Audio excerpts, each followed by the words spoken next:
Hi, it's Andrew Spoth with the Smart Enterprise, and I have with me Jim Reavis from the Cloud Security Alliance. Thank you, Jim, for joining us. Oh, thanks for having me. I appreciate it.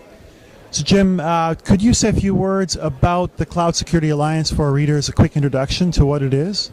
Absolutely. We are a not-for-profit association with 43,000 members around the world.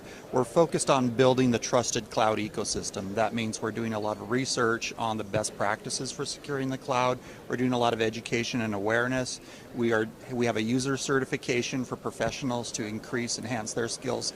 And we have provider certification that we're developing so that you can actually have some level of assurance knowing what the cloud provider you're using, whether or not they meet and align with the CSA best practices. So we're a global organization. We work with governments all over the world. We work with enterprises. We work with small businesses, consumers. And we really think that we've developed the largest information security community in the world. Great. So I have one more question before we wrap up, and that is, what has changed in the last couple of years in the field? Has cloud security improved, gotten worse, evolved? What's happening? Well, I would say that the level of adoption and the projects that we're seeing say that definitely it is growing quite a bit, and enterprises are putting more and more mission critical information out in the cloud.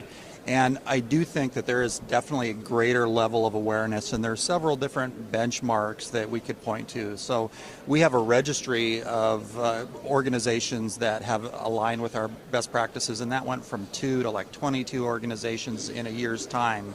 I think there's a lot more awareness of the contractual issues, the log management issues, but really the big picture is that the customer responsibility is something that's getting more clear, that you can't really throw your problems over to a cloud provider and expect them to secure them for you. You have to develop your own enterprise architecture as it relates to the cloud, which you may have private cloud, hybrid public clouds, community clouds, and you have to have good ways of governing and measuring what the providers are doing. So I think that mature approach to saying it's not something that we can expect to get a 100% provider solution, but it's a shared responsibility, has actually led to a more secure cloud. And I think we've had a small part to play in increasing the awareness of what are the tactical best practices you need to implement to make that work.